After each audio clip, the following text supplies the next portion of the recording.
Hello, I wanted to talk a little more about central bank digital currencies today, what with the Economist front cover last week. Now, the Economist, favouring as it does state planning over free markets, has broadly speaking been dismissive of Bitcoin since the word go, describing it, for example, as useless. And in doing so, it has cost its readers, assuming they listened, perhaps the greatest investment opportunity any of us will ever see in our lifetimes. So it was with a certain amount of amusement that I looked at this week's cover. It showed a golden Bitcoin, only the B was a G and the story was GovCoins, the digital currencies that will transform finance. And it shows you just how far Bitcoin has come, that The Economist is now pastiching Bitcoin's terminology and imagery in order to shill copycat but inferior central bank digital currencies. British Chancellor Rishi Sunak has been operating with similar double standards. On the one hand, the FCA bans crypto derivatives, and on the other, he brands the British CBDC Britcoin. But the purpose of this video is not to expose double standards, it is to talk crypto, and the current hot topic is CBDCs. So what are they, and what will their impact be? CBDCs, rather less catchy a term than GovCoins, are exactly what it says on the tin, to use the old saying. They are digital currencies directly issued by central banks. Now you might say, isn't all currency issued by central banks? And the answer to that would be yes and no. Central banks, together with their mints and printers, are responsible for the issuance of physical currency, yet 97% of the money in existence is now digital, and most of it, aside from that which was created by quantitative easing, was created by banks, HSBC, Barclays et al., when they lend, hence debt-based fiat money. Technically, when you deposit money in the bank, you are actually lending it to the bank, and fiat money is basically debt. CBDCs are slightly different, and they will see central banks creating money more directly in the real economy. Heaven forbid. Individuals will have a wallet with the central bank into which, for example, your UBI or furlough money can be deposited, and from which your taxes can be extracted. Many will start to use the money in their central bank wallet just as they use the money in their bank account, and thus the central bank will be able to track your and everybody else's transactions.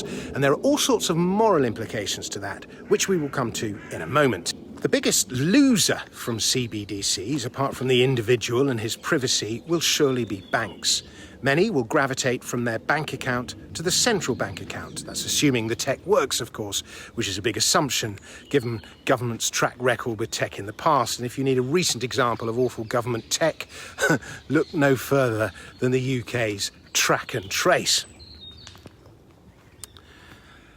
But as for the traditional banks, it's not hard to see greater use being made of fintech and challenger banks, as well as CBDCs, all of which will erode their user base, particularly among the young. Already in China, for example, Alipay has 1 billion active users, and its turnover is 25 times that of PayPal. Together with Tencent, which handles the payments for WeChat, the two process 90% of China's mobile transactions. Fintech and central banks, as well as venture capital firms, will no doubt start to muscle in on banks' lending business as well. I can see a future where companies start using your data as collateral. The next big impact of CBDCs will be on individual behaviour. And if you thought behavioural economists and the Ministry of Nudges had too big a role in your life already, wait till they get their hands on programmable money. You're free to do pretty much as you like with cash, but CDs will have rules coded into them. And the effect will be that the money you thought was nominally yours, you won't have power over what that money does, or not total power anyway. Pretty much anything can be coded into a CBDC, and the behavioural economists are going to love it. Expiry dates, for example. You have to spend the money by a certain time or it expires. And if the central planners decide they want a boost to the economy or they want money velocity to increase, saving money is not the patriotic thing to do, then they can just shorten the expiry date. And expiry dates will eat away the value of your money even more dramatically than inflation. And the reaction of individuals will be to continue to store their wealth in assets, real estate, the stock market, gold, rather than cash. Asset price inflation is likely to get even more pronounced. With CBDCs, Big Brother, should he choose, can watch all of your spending habits, and just as he does with the tax system, perhaps nudge you to spend or not spend in certain areas should he see fit. He can make your money invalid in certain places. He can impose harsher rates of interest on you if, for example, you've been saying naughty things on social media, or even your phone or Alexa has picked you up uttering wrong speak at home. China's already going in the same direction with its social credit rating. It's likely that other bodies will have direct access to your wallet, for example, for the removal of taxes. Retrieving money that's yours when the wrong amount was removed will not be a pleasant experience. We know that tax authorities are trying to move taxation of everything into real time, rather like PAYE. It's a better system for eliciting greater sums sooner.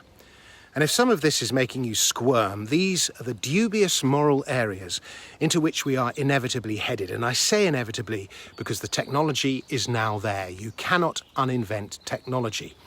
And there will be unintended consequences and loopholes galore. There are bound to be, there always are. Lord knows what the counterfeiters and hackers are going to make of it. But no doubt they will exploit any weakness they can find. So thank goodness for crypto. It will provide much needed competition, and that should keep central bank mission creep in check. Why hold CBDCs with expiry dates and unlimited supply when you can just hold Bitcoin? And one of the unintended side effects of CBDCs, I've little doubt, will be to accelerate the adoption of apolitical crypto alternatives. On a practical level, day-to-day use of CBDC wallets will normalise use of crypto wallets and thereby aid their transition into the mainstream. Big Brother will be watching, but he won't have total control. Thank you very much for watching. I'll be back with another video very soon. Until then, cheerio.